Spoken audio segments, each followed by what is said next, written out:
ప్రభునందు ప్రియ దేవుని కుమారులారా కుమార్తెలారా బాగున్నారు కదా. యోహాను సువార్త 1వ అధ్యాయంలో వాక్యం ఇలా చెప్తుంది, ఆదియందు వాక్యముండెను, వాక్యము దేవుని యొద్ద ఉండెను, వాక్యము దేవుడై ఉండెను అని చెప్తుంది. ఆదియందున్న వాక్యము దేవుని యొద్ద ఉంది, ఆ వాక్యమే దేవుడై ఉంది అని చెప్తుంది. ఆ తర్వాత 3వ వచనం, కలిగి ఉన్నదేదియు ఆయన లేకుండా కలుగలేదు. కలిగి ఉన్నవంటే ఏంటి? ఈ లోకంలో నువ్వు నేను చూసేవి, తాకేవి, కలిగి ఉన్నదేది ఆయన లేకుండా కలుగలేదు అని అంటా ఉన్నాడు. ఇంకా 2వ వచనంలో అంటాడు, సమస్తమును అంటే కలిగి ఉన్నవి, అది ఏదైనా, భూమి అయినా, ఆకాశమైనా, నక్షత్రమైన, సింహాసనాలైనా, రాజులైనా, అడవులైనా, పక్షులైనా, పశువులైనా, ఆదికాండ గ్రంథంలో మనం చూస్తాం, సృష్టి క్రమాన్ని గురించి చూస్తాం. అవన్నీ కూడా ఆయన మూలంగా కలిగెను అని అంటా ఉన్నాడు. ఇక్కడ ఆయన అనే ప్లేస్లో మన వాక్యాన్ని సబ్స్టిట్యూట్ చేస్తే వాక్యం లేకుండా, వాక్కు లేకుండా కలగలేదు. ఈ కలిగినవన్నీ కూడా కొండలు, కోనలు, పశువులు, పక్షులు, నక్షత్రాలు, అడవులు, వ్యాలీలు, సూర్యమండలాలు, నక్షత్ర మండలాలు, ఇక ఎన్నెన్నో మన కంటికి చూసేవి, చెవికి వినబడేవి, హృదయానికి గోచరమైనవి, గోచరము కానివి, ఇవన్నీ కూడా వాక్యము ద్వారా కలిగెను, లేక ఆయన వాక్కు ద్వారా కలిగెను అని వాక్యం సెలవిస్తూ ఉంది.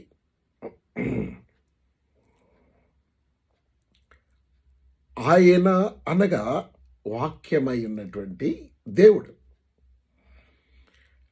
4వ వచనం, ఆయనలో జీవముండెను అంటే ఆయన అనగా ఏంటి?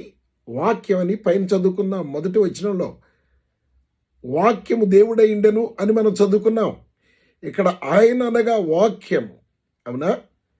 ఆ వాక్యములో జీవము ఉన్నది అని చెప్తున్నాడు. ఏముందంట? ఆ వాక్యములో జీవం ఉంది. దేవుడు ఆ వాక్యాన్ని పలకగానే ఆ వాక్యంలో ఉన్న జీవము లేని వాటిని ఉన్నట్లుగా క్రియేట్ చేస్తుంది. సూర్యుణ్ణి ఎగ్జిస్టెన్స్లోకి తెచ్చింది, అడవుల్ని ఎగ్జిస్టెన్స్లోకి తెచ్చింది, ఫలవృక్షాలను ఎగ్జిస్టెన్స్లోకి తెచ్చింది, పశువుల్ని ఎగ్జిస్టెన్స్లోకి తెచ్చింది. భూమి మీద ఉన్న నీరంతా ఒక ప్రక్కకి కూర్చబడాలి, ఆరిన నేల కనపడాలని ఎగ్జిస్టెన్స్లోకి తీసుకొచ్చింది. ఆకాశము, భూమి వేరుపరచబడాలని ఎగ్జిస్టెన్స్లోకి తీసుకొచ్చింది. భూమి పై భాగాన జలాలు ఉండాలని, భూమి క్రింది భాగాన జలాలు ఉండాలని, భూమికి ఆకాశానికి మధ్యలో విశాలం ఉండాలని, ఇవన్నీ కూడా ఆ వాక్కు క్రియేట్ చేసింది, సృష్టించింది. ఆ వాక్కు సృష్టించే వాక్కు, ఆ వాక్కు సృష్టించింది. కలిగి ఉన్నదేది ఆ వాక్యం లేకుండా కలగలేదు, లేక వాక్యమై ఉన్న దేవుడు లేకుండా కలగలేదు అని చెప్తుంది. ఆ వాక్యంలో జీవముండెను, ఆ జీవము మనుష్యులకు వెలుగై ఉండెను. ఇది మనకు కావలసినటువంటి విషయం. ఏంటది? ఆ జీవము, వాక్యంలో ఉన్న జీవము మనుష్యులకు వెలుగై ఉందంట. అంటే మనుషులు వెలుగుమయంగా మారాలి అని అంటే మనుషులు ఏమై ఉన్నారు? దాని అర్థం మనుషులు చీకటి అయి ఉన్నారు, మనుషులు పాపులై ఉన్నారు, మనుషులు పాప అంధకారంలో జీవిస్తూ ఉన్నారు. అవునా?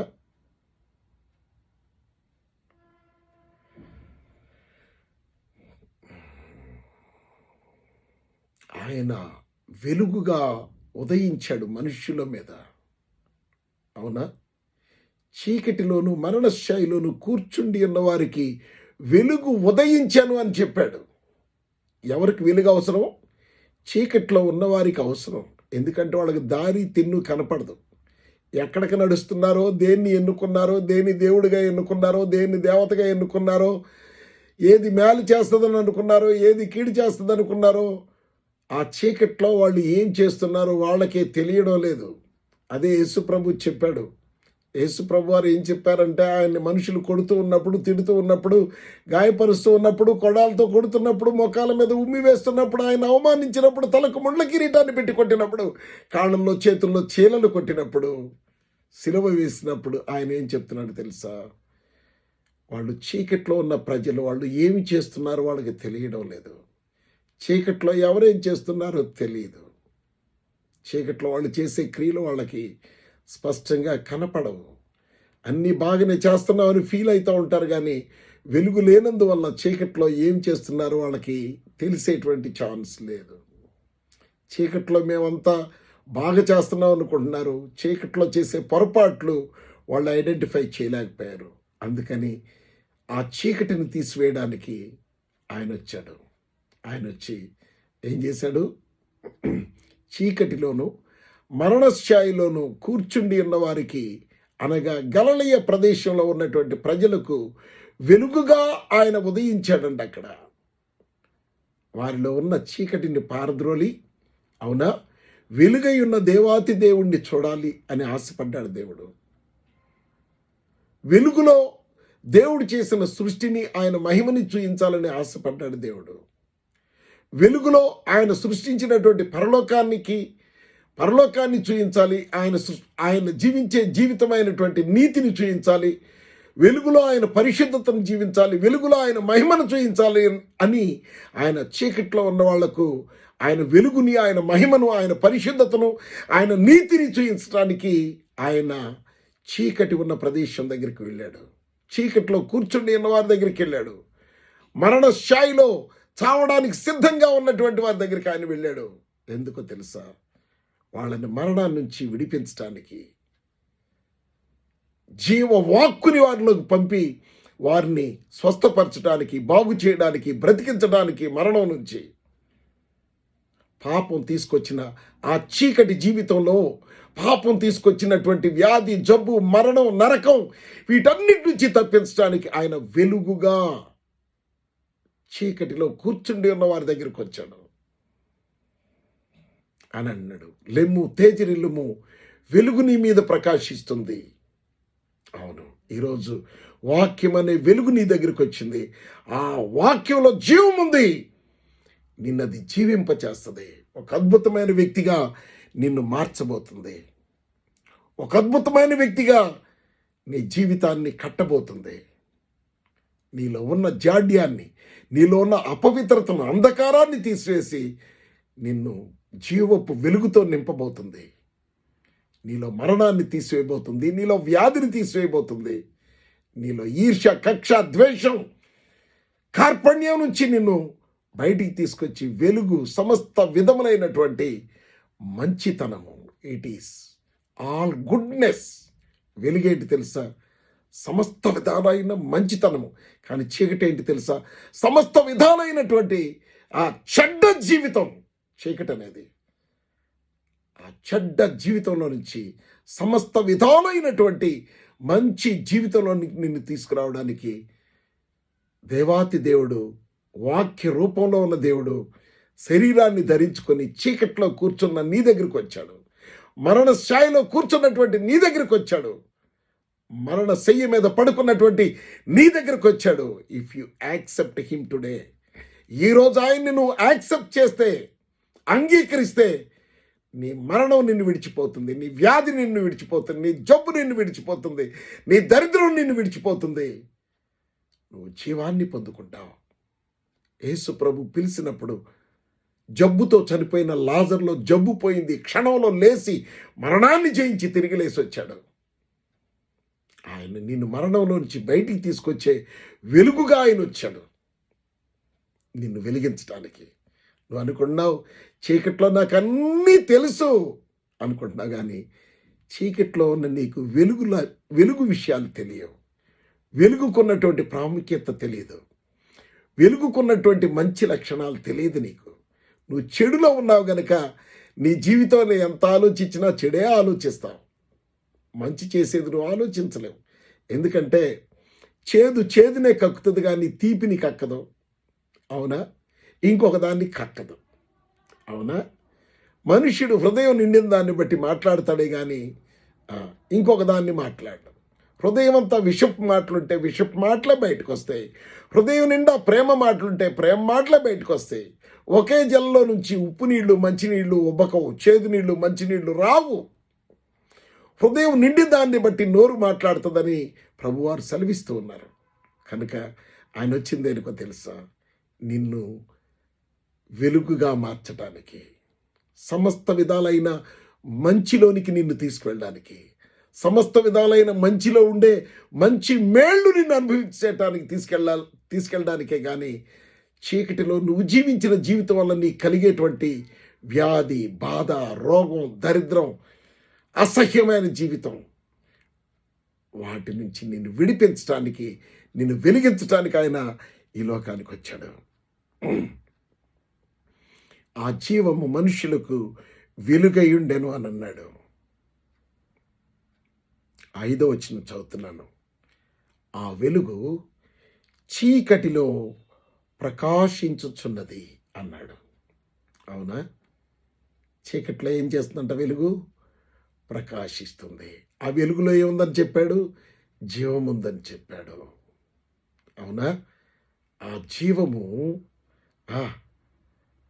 ఆ చీకటిలో ఉన్న మనుషుల్లోనికి ఎవరైతే ఈ వెలుగుని ఇష్టపడి వెలుగులోనికి రావడానికి ఇష్టపడుతున్నారో, ఆ అంధకారంలో నుంచి బయటికి రావడానికి ఇష్టపడుతున్నారో, ఆ బంధకాల్లో నుంచి పాప బంధకం, శాప బంధకం, దరిద్ర బంధకం, జబ్బు బంధకం, వ్యాధి బంధకం, ఈ బంధకాల్లో నుంచి ఎవరు విడిపించబడ్డానికి వెలుగులోకి రావాలనుకుంటున్నారో వాళ్లకు ఆ వెలుగు జీవాన్ని ఇవ్వబోతుంది.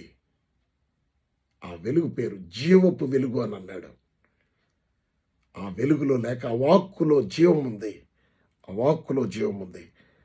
ఆ వెలుగు చీకటిలో ప్రకాశించుతున్నది. ఈరోజు చీకటి జీవితంలో ఉన్నావా? దేవుని వెలుగు నీ మీదకు ప్రకాశిస్తుంది. ఆయన వెలుగులోకి వచ్చాయి. నీ దరిద్రం అంతా పోతాయి, నీ వ్యాధులన్నీ పోతాయి, నీ రోగాలన్నీ పోతాయి. వెలుగులో మంచి ప్రవర్తన వస్తుంది. నీకు వెలుగులో మంచి జీవితం జీవిస్తావు. నీకు నువ్వు హాని చేసుకునే జీవితం, నీకు నువ్వు పాడు చేసుకునే జీవితాన్ని నుంచి బయటపడతావు. నీకు మేలు జరిగే జీవితాన్ని అనుభవిస్తావు బయటకు వస్తే. అవునా? వెలుగు చీకటిలో ప్రకాశించున్నది కానీ చీకటి దాన్ని గ్రహింపకుండెను. చీకటి అందుకే చాలామంది చీకటిని గ్రహించలేకపోతూ ఉన్నారు. ఆ వెలుగుని గ్రహించలేకపోతున్నారు. చీకటిలో ఉండి ఆ చీకటి జీవితమే మంచి జీవితం అనుకుంటున్నారు కానీ వెలుగు చేత అది చెడ్డ జీవితం అని ప్రత్యక్షపరచబడడం లేదు. వాళ్ళు వెలుగు వచ్చినప్పుడు చీకట్లో ఎన్ని పొరపాట్లు ఉన్నాయో, చీకట్లో ఎంత భయంకరమైన పరిస్థితులు ఉన్నాయో వాళ్ళకి కళ్ళ కట్టినట్లు చూయిస్తుంది. అందుకైతే బైబిల్ చెప్తుంది, చాలామంది వెలుగు దగ్గరికి ఎందుకు రాలేరు అని అంటే, చీకటిలో జీవించే వారి జీవితం చెడ్డదైనందున, తమ క్రియలు చెడ్డమైనందున ఎవ్వరు కూడా వెలుగై ఉన్నటువంటి దేవాతి దేవుని వాక్యం దగ్గరికి రాలేరు, దేవాతి దేవుని దగ్గరికి రాలేరని లేఖనాలు సెలవిస్తున్నాయి. ఈరోజు ఆ వెలుగు దగ్గరికి వస్తే నిన్ను వెలిగిస్తుంది, నీ జీవితాన్ని మారుస్తుంది, నీకు మేలు చేస్తుంది. ఆయన వాక్య రూపంలో ఉన్నటువంటి దేవాతి దేవుడు ఎలా నీ దగ్గరికి వస్తున్నాడు తెలుసా? 14వ వచనం, మొదటి యోహాను రాసిన యోహాను సువార్త 1వ అధ్యాయం 14వ వచనం. ఆ వాక్యము శరీరాన్ని ధరించింది అని అన్నాడు. ఒట్టి వెలిగే రాలేదు. ఆయన నీకు లాంటి వ్యక్తిగా వచ్చాడు నీ దగ్గరకు. ఆ వాక్యము శరీరాన్ని ధరించింది. వాక్యం శరీరాన్ని ధరించుకుందంట. ఎందుకు? నీకోసమే. నీ శరీరంలో ఉన్నటువంటి వ్యాధులన్నీ ఆయన వాక్ అయి ఉన్నటువంటి దేవుడు శరీరాన్ని ధరించుకొని ఆయన శరీరం మీద భరించడానికి,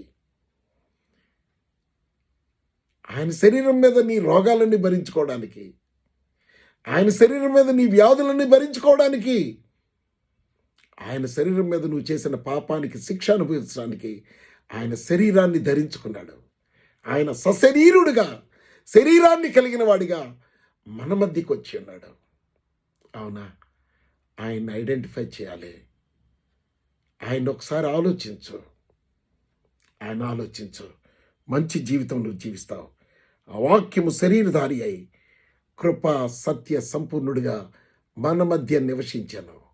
కృప చూయిస్తుంది వాక్యం.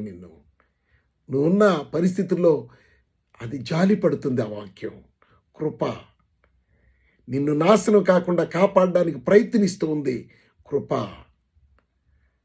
కృపను వెతుక్కుంటూ నువ్వు రాగలిగితే, ఆయన కృపకు పాత్రత చూయించి, ప్రభువా నేను పాపినయ్యా, నాకు ఈ పాపం వద్దయ్యా, ఈ పాపం వల్ల నాకు చాలా నష్టం జరిగిందయ్యా, ఈ పాపం వల్ల నాకు ఈ ఎయిడ్స్ వచ్చిందయ్యా, ఈ పాపం చేయడం ద్వారా నా కుటుంబానికి నష్టం కలిగిందయ్యా, ఈ పాపం చేయడం ద్వారా నేను శపించబడిన జీవితాన్ని అనుభవిస్తున్నానయ్యా, చీకట్లో ఇంతకాలం జీవించాను, నా కొరకు వెలుగ్గా శరీరాన్ని ధరించుకొని వచ్చారయ్యా, నా పాప శిక్ష అనుభవించడానికి ప్రభువా నన్ను క్షమించు అని ఆయన కృపకు నువ్వు అప్పచెప్పుకుంటే, నేటి దినాన ఆయన నీ జీవితాన్ని అద్భుతంగా మారుస్తాడు.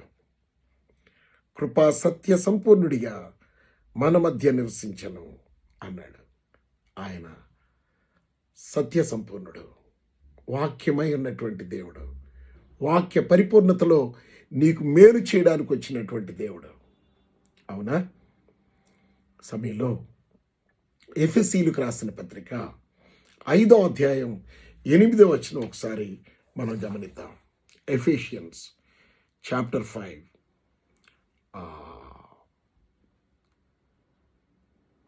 8వ వచనం చదువుకుందాం. మీరు పూర్వమందు చీకటి అయి ఉంటిరి అన్నాడు. ఎవరంట మనం? చీకటి. మనం ఏం చేసామో మనకే తెలియలా, మనం ఎన్ని అక్రమాలు చేసామో మనకు తెలియలా, మనం ఎంత అన్యాయం చేసామో ఇతరులకు మనకు తెలియలా, మనం ఇతరులు ఎంత నాశనం చేసామో, ఎంత దూషించామో, ఇతరులు ఎంత ఇబ్బంది పెట్టామో, ఇతరులని వాళ్ళు మనుషులు కాదులే పశువులు అనుకొని ఎంత వాళ్ళని హింస పెట్టామో అది తెలియలా. కత్తులు తీసుకొని వెళ్ళాము, కర్రలు తీసుకొని వెళ్ళాము, ఇతరుల మీదకి గొడవలకు వెళ్ళాము, ఇతరులు ఆక్రమించుకున్నాం, చేయవలసినంత పాపం చేశాం, చేయాల్సినంత శరీర కార్యాలు చేశాం, వ్యభిచరించాం, తాగాం, తిరిగాం, దొంగలుగా, హంతకులుగా, నరహంతకులుగా చీకటి జీవితాన్ని జీవించాం. మీరు పూర్వమందు చీకటి అయి ఉంటుంది అన్నాడు. ఇప్పుడు ఆయన మీ దగ్గరికి వచ్చాడు వెలుగ్గా. ఆయన వైపు మీరు తేరి చూసి ఆయన దగ్గరికి వస్తే ఆయన తన వెలుగుని మీకు ఇచ్చి మిమ్మల్ని వెలుగ్గా మారుస్తాడు. మీ చీకటంతటిని ఆయన పారద్రోలి ఏం చేస్తాడు? మిమ్మల్ని వెలుగ్గా చేస్తాడు. అదే చేస్తాడు ఈ వచనంలో. ఎఫెసీ 5:8 మీరు పూర్వమందు చీకటి అయి ఉంటారు, ఇప్పుడైతే ప్రభువునందు వెలుగై ఉన్నారు. Now you are the light in Christ. అన్న క్రీస్తునందు మీరు వెలుగై ఉన్నారు, మీరు వెలిగించబడ్డారు. వెలుగు ఎలా ఉంటుందో తెలుసు? సమస్త విధాలైనటువంటి మంచితనం అనే దానిలో దాగి ఉన్నది. ఇప్పుడు నువ్వు చీకట్లో ఉన్నప్పుడు చెడ్డోడివి, ఇతరులందరూ నిన్ను అసహించుకుంటారు. నువ్వు చేసే పనులు, నువ్వు చేసే రాత పనులు, నువ్వు చేసే వికృత చేష్టలకి ఇతరులు ఎంత బాధ అనుభవించారో, ఎప్పుడు నువ్వు చచ్చిపోతే పేడ విరగడైపోద్దని చెప్పి ఆశించారో, ఇప్పుడు నీకు ఆ జీవితం లేదు. ఎందుకో తెలుసా? నువ్వు ప్రభు వెలుగులోకి వచ్చావు, ఆయన వెలుగుగా నువ్వు మార్చబడ్డావు, నువ్వు మంచోడివి అయిపోయావు. You become a good woman, good girl, good man, good boy. నువ్వు మంచివాడిగా మారిపోయావు. ఆయన వచ్చింది నిన్ను మంచివాడిగా చేయడానికి. నీ చెడ్డ జీవితంలో నుంచి నిన్ను బయటికి తీసుకొచ్చి మనుషులందరూ నువ్వు చేసే కార్యాలు మెచ్చుకునే విధంగా, నిన్ను ఆశీర్వదించే విధంగా నిన్ను మంచోడిగా చేయడానికి ఆయన వచ్చాడు. మంచివాడు యేసయ్య నిన్ను మంచోడిగా చేయడానికి వచ్చాడు. ఒకప్పుడు పూర్వమందు మీరు చీకటి అయి ఉంటారు, ఇప్పుడైతే ప్రభువునందు వెలుగై ఉన్నారు, వెలుగై ఉన్నారు. ఇప్పుడు 9వ వచనం చదువుతున్నాను చూడండి. ఎఫెసీ 5:9 వెలుగు ఫలము సమస్త విధములైన మంచితనము, నీతి, సత్యమని వాటిలో కనబడుచున్నది. వెలుగు ఎక్కడ కనపడుతుందంట? నీ చెడ్డ జీవితంలో కనపడదు. నీ వ్యభిచార జీవితంలో కనపడదు, నీ దొంగ జీవితంలో కనపడదు, హంతక జీవితంలో కనపడదు. ఎక్కడ కనపడుతుందంటే నువ్వు వెలిగించబడిన జీవితం, నువ్వు వెలిగించబడితే అది ఎక్కడ కనపడుతుందో చెప్తున్నాడు. వెలుగు ఫలము సమస్త విధములైన మంచితనము. ఇక నువ్వు అపకారం చేయలేవు, ఇతరుల్ని నాశనం చేయలేవు, ఇతరుల మేలు కోరుకుంటావు, ఇతరులకి క్షేమాన్ని కోరుకుంటావు. నువ్వు ఎంత అద్భుతంగా ఉన్నావో ఇతరులు కూడా అలాగే ఉండాలని ఆశపడతావు. అవునా? ఇతరులు కొట్టుకుపోతూ ఉంటే కొట్టుకు పనులే అని ఊరుకో, వాళ్ళు కాపాడతావు.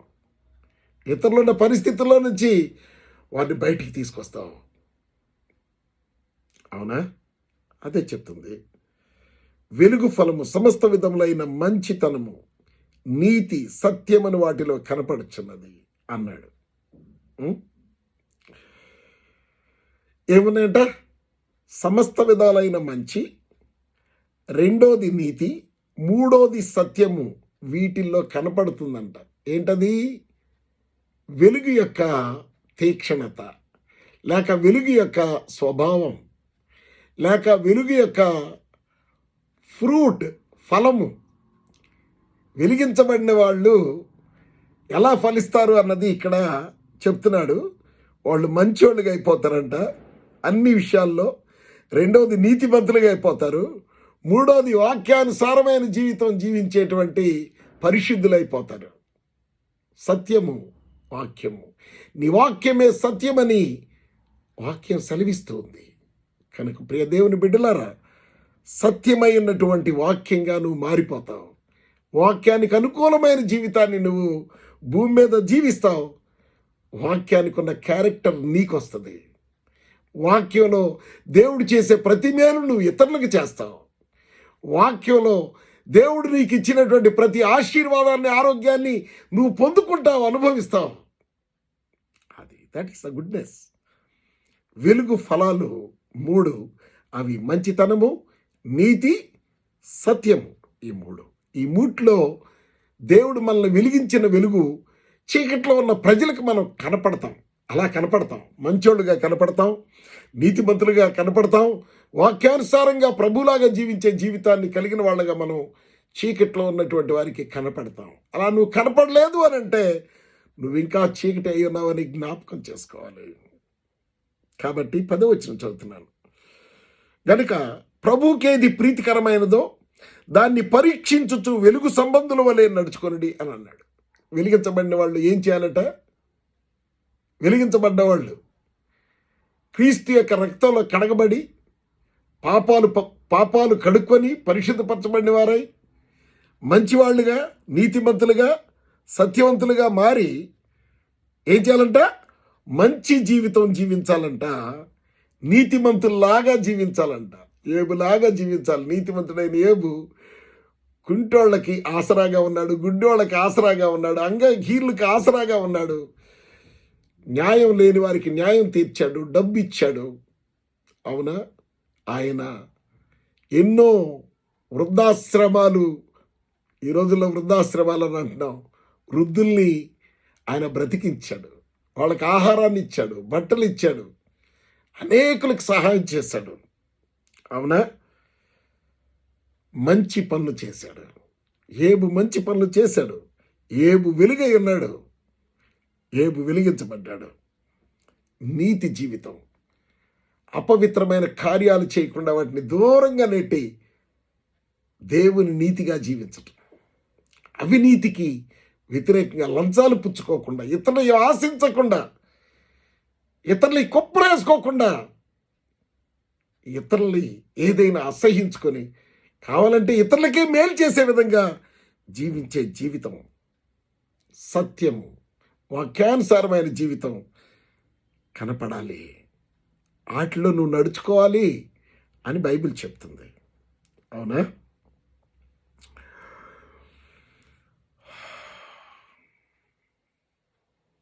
అయితే బైబిల్ ఏం చెప్తుంది అని అంటే, గలతీ పత్రికలో ఈ మాట చెప్తున్నాడు.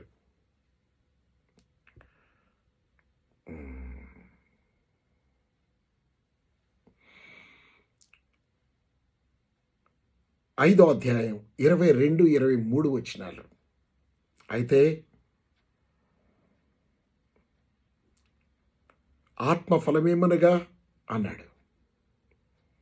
సో ఎవరైతే వెలిగించబడతారో వారికి దేవుడు తన ఆత్మను ఆయన అనుగ్రహించాడు. తండ్రి అయిన దేవుడు వారి హృదయాల్లో, వెలిగించబడిన వారి హృదయాల్లో తన ఆత్మను ఉంచాడు. ఎందుకో తెలుసా? పూర్వమందు చీకటే ఉండి చీకటి ఫలాలు ఫలించాం. వ్యాధి, దరిద్రం, చావు, భయంకరమైన పరిస్థితులన్నింటినీ మనం భరించాం. అయితే వెలుగు ఫలం వెలుగుగా మార్చబడినప్పుడు దేవుడు తన ఆత్మను మనలో ఉంచి మనం ఎలా ఫలించాలని కోరుకుంటున్నాడో చూద్దాం. గలతీయులకు రాసిన పత్రిక 5, 22, 23 వచనాలు. అయితే ఆత్మ ఫలమేమనగా ప్రేమ. ఇదివరకు నువ్వు చీకట్లో ఉన్నప్పుడు నీ స్వార్థపరుడు, నువ్వు స్వార్థంలో జీవించాడు. నేనొక్కడే బ్రతకాలి, ఇదంతా నేనొక్కడే తినాలి, ఇదంతా నేనొక్కడే వేసుకోవాలి, ఎవరికొద్దు, ఇదంతా నాకే, నేనే ఆక్రమించుకోవాలి, హద్దులేని ఆశలతో జీవించాడు. అవునా? ఇప్పుడైతే ఆత్మఫలమేమనగా ఇతరులను ప్రేమించే స్వభావం. నీకేం కావాలనుకున్నావు, ఇతరులకు కూడా అది కావాలనుకునే స్వభావం. ప్రేమ. 2, సంతోషంగా జీవించటం. చీకట్లో సంతోషం లేదు. చీకట్లో ఒక వ్యక్తి వ్యభిచరిస్తే ఆ క్షణమే సంతోషం. ఆ తర్వాత ఆ వ్యభిచరించడం ద్వారా ఒక ఎయిడ్స్ జబ్బు వస్తే జీవితకాలం అంతా నరకం. మందులు మింగుతూ శరీరం అంతా కుళ్ళిపోయి చిక్కిపోయి ఎముకలు మిగిలిపోతాయి. అవునా? రకరకాల జబ్బులు, చేసిన చీకటి పాపాలకు వచ్చినటువంటి రకరకాల జబ్బులతో బ్రతుకు ఛిద్రమైపోతూ ఉంటుందన్నమాట. ఆ చీకట్లో నువ్వు సంతోషాన్ని ఎన్నుకున్నది నీ జీవితాన్ని చేదుగా మార్చేసింది. కానీ నువ్వు వెలిగించబడినప్పుడు దేవుని ఆత్మ నీలో సంతోషం అనే ఫలాన్ని నీకు ఇచ్చింది, ప్రేమించే ఫలాన్ని ఇచ్చింది, సంతోషం అనే ఫలాన్ని ఇచ్చింది.